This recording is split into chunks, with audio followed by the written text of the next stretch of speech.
Hey everybody. I've been wanting to do a video for a week or so now, just talking about being self-sustainable. That's kind of what the theme of our whole farm is, and I had been intending to do a video like this for months and months, and just life got in the way, and so I wanted to just have a quick talk about some of the things that we do here. Just to give you a quick overview, we have just over 5 acres here in Central Ohio.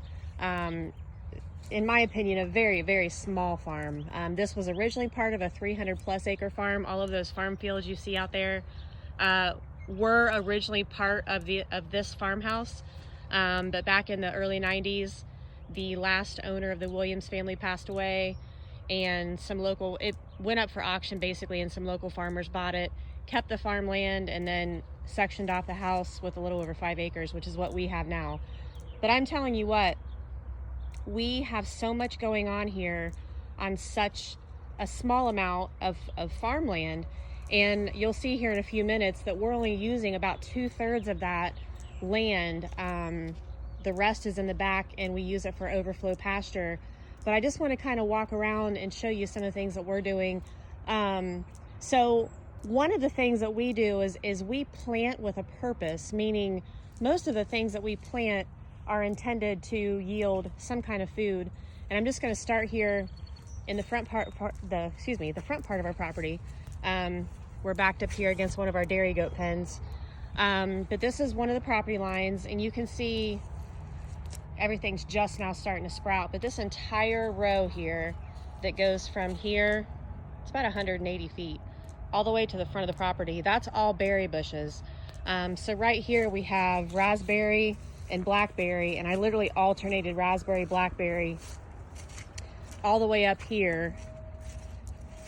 And then right here by the corner of the market barn, it switches over to blueberries. So this entire row is all edibles. Now these plants are young. We just put them in last year. Last year we did harvest some blackberries and raspberries. Blueberries, you're supposed to let them, you're not supposed to harvest them for at least 2 years. We'll see how they do this year, but so far everything came back. Seeing lots of green shoots coming up out of the ground. This one's got a lot of new growth on it.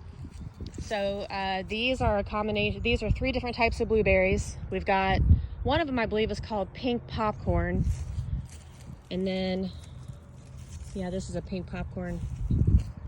So yeah, this whole line of our property is all edible fruits, basically edible bushes.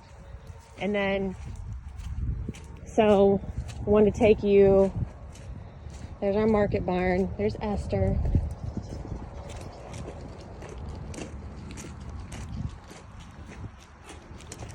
And so I'm going to take you back to our orchard, and we put in a bunch of fruit trees last year.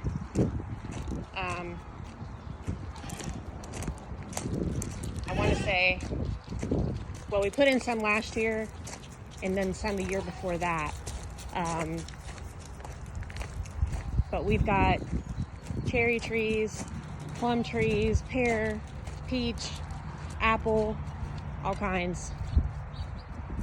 And so basically this is about 1/3 of the way back on our property right here. And that's one of our gardens. So coming up right over here is coming into the orchard area. And this is one of our front breeding barns for our chickens. So right here is a peach tree that we put in 2 springs ago, and you can see there's buds all over. It's doubled in size. We've got 2 peach trees, and then we have a pear tree right here, and this actually put out 50 fruits last year. I counted them as a young tree. And then we've got an apple tree, 2 apple trees actually. There's one there, one there, and then we have right back there we have a plum, 2 plum trees actually, and there's another plum tree. And then over here, this is coming up on the other side of the property towards the front.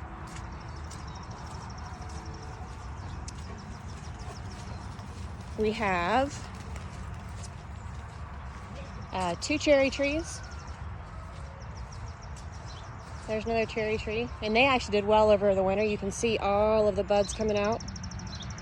These just went in last fall, and they did really well over the winter. And then this is a plum tree, and then there's 2 more plum trees. These trees did really well over the winter. So that's just some of the trees that we put in the last couple years. And again, when we plant, we typically plant for a purpose. We don't just, I love pretty things. I love rose bushes and all that stuff, and I do plant those. But when I plant trees, because you got to take into consideration how big the grown, its full grown size is going to be. These trees are planted 15 feet apart. These are dwarfs. So these will not get more than 12 to 15 feet tall.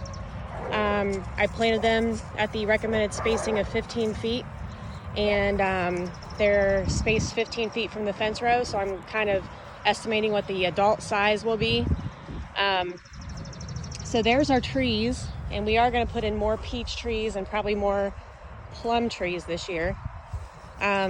So this plot right here, this is at the back of our house, at the back of the actual house, but off to the side. There's a lot of standing water because we've gotten a lot of rain lately. But this is, it's kind of hard to tell, but this is 25 feet wide and 50 feet long. And this is going to be all tomatoes and peppers. And we haven't raked it into rows yet. We're going to do the raised row method. It'll also help retain water and also give the plants a lot of nice deep soil, a lot of nice deep soft soil. So this front garden here is going to all be tomatoes and peppers. And now this is going to be way overkill for the average family. I mean, most people could do easily with 10 to 15 tomato plants, and that's if you're canning. If you're just a casual user, 1 or 2 plants is going to be plenty. But we do can. We make our own pasta sauce every year, and then of course this year we're going to be opening up our market, our farm market. So we're going to have probably, I estimate, 80 to 100 tomato plants, and then probably 200 to 300 pepper plants in this garden. And then we also do companion gardening. So in between the tomato plants, we're going to be planting cilantro and basil, which are good companion plants. They help keep pests away, and the tomatoes and peppers provide natural protection from the sun for the herbs. So I'm going to walk back here in the back again. And again, this portion that I've showed you, this is just the front 2.5 to 3 acres of our property. This is not much property at all to do what I've already showed you. I haven't even taken you to the back of the property. And again, we're only on 5 acres. So anyone who thinks that they can't do a lot of your own food production on a small amount of land, you can do a lot. And we, like I said, we haven't even tapped half of the potential of this little farm that we have here. So this is coming up on one of our other garden plots, and I want you to just look at how dark this soil is. We tilled this. We're going to till it again before we plant it. So this garden here is 60 by 60, and we're going to do the rows 3 feet apart. This entire garden is going to be different varieties of potatoes. So we're going to have, we're going to do Yukon Golds, we're going to do all reds, and then we're going to do sweet potatoes. And in between each row of potatoes, we're going to do green beans. Potatoes are heavy nitrogen feeders, and green beans put nitrogen back into the soil. So they are a great companion plants again. And there's some manure that we're going to scrape this onto the garden and till that in one last time before we plant. So there's the second garden plot. And another thing, we want to focus on foods that are easily canned or preserved. Potatoes, and the particular type of potatoes that we chose, are good storing potatoes. They're also good canning potatoes. You can do either one. I'm planning to do both. We're hoping to put in a root cellar this year. Okay.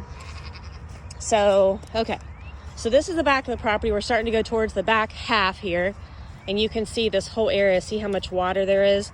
There's actually a swale, and there's a lot of, so the house sits up on the highest part of the property, and then it slowly goes down, and there's a creek back there, right back there.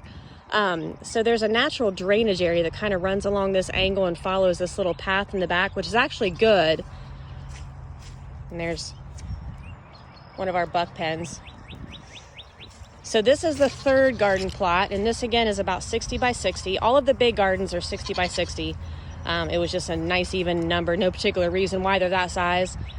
You can see this one is holding a good bit of water, so we're gonna have to fix this drainage over here so this water runs out. And when we put in the rows, we're gonna put the rows in this way so that the water drains a little better. There's still a lot of fall to this part of the property, which is good.